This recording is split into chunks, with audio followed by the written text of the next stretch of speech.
Hey everyone, Dr. Luke Peterson here, physical therapist with the Knee Replacement Therapist. In this episode of the Knee to Know Show, we're going to talk about all the pre-operative testing to expect prior to your knee replacement surgery.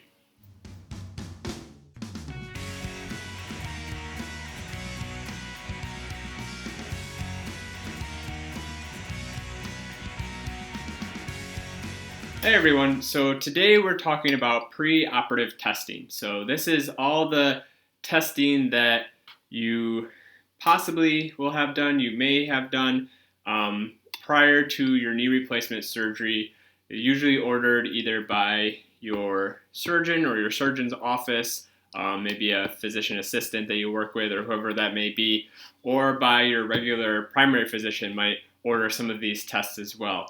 And basically, these are things to look at your general health and to kind of see if there's anything that might be a risk of possibly having some complications or something that the doctor and the surgeon have to be aware of and manage while you're going through your knee replacement surgery, and just kind of have a full picture of everything going on with you physically and health-wise.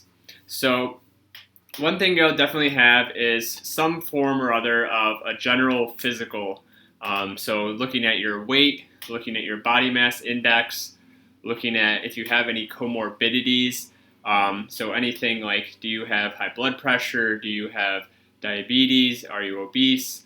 Do you have maybe risk for an underlying pneumonia? Do you have good lung health, good heart health? Cardiovascular system. Those are the main things that they're going to look at, because those can, if they're not good, they can increase your risk of possibly having some complications with surgery. And they're just also things like reviewing your medicines, so making sure that if there's any medicines you have to stop taking leading up to the surgery, or any new medicines that they want you to start taking, looking at that as well.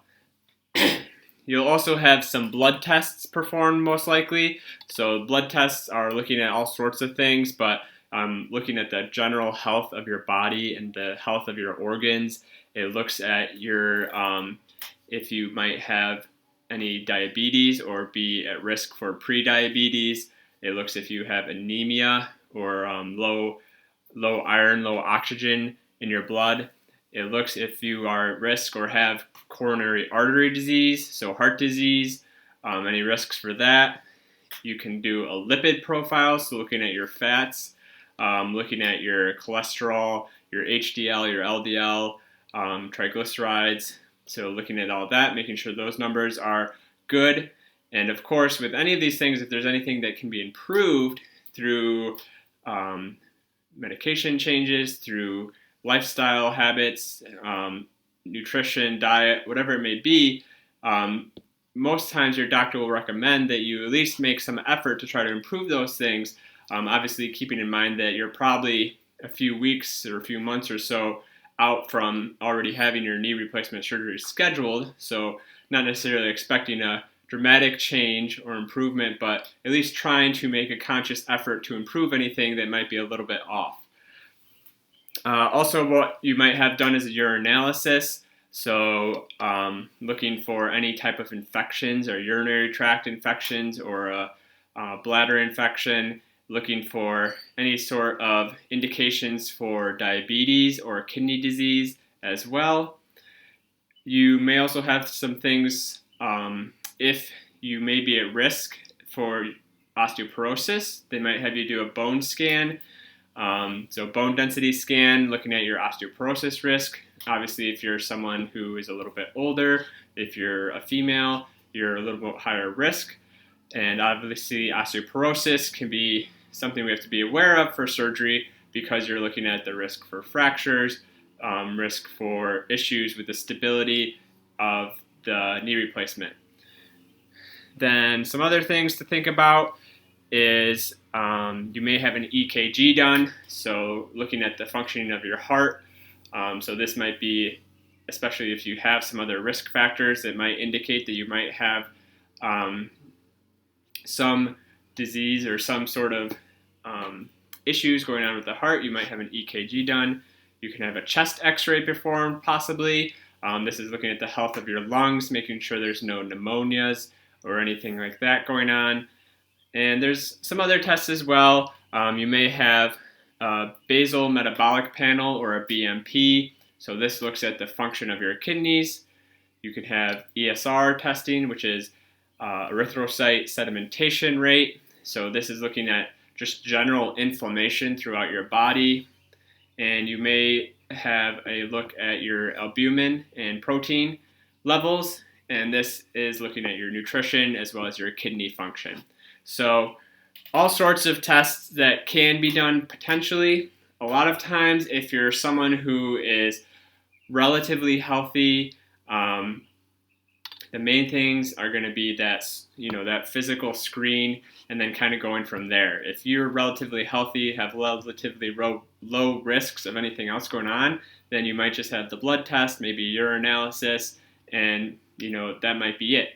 Not everyone is going to get a bone scan. Not everyone is going to have EKGs done and chest x-rays. But if you're someone who maybe is a little bit older, maybe you have some other risks, maybe you have diabetes or you're overweight, they might want to do some further tests to make sure that everything is under control and managed appropriately before going into the knee replacement surgery.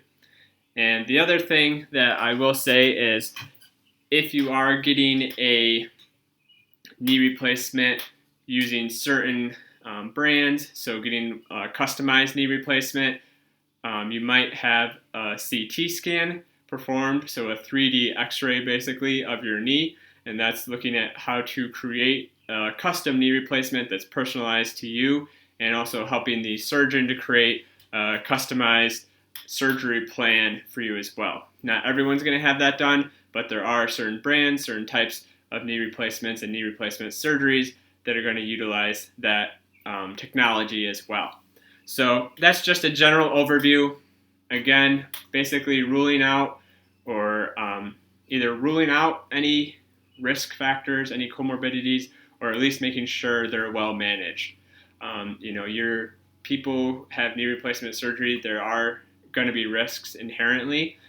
Some people have more risks than others. Obviously, people who are overweight, people with diabetes, people with high blood pressure, on other underlying conditions, people like that have knee replacement surgeries all the time. So it's not like you are immediately removed and unable to have knee replacement surgery ever, but at the same time, we want to make sure that these things are either eliminated or very well managed and taken care of prior to and leading up to your knee replacement surgery.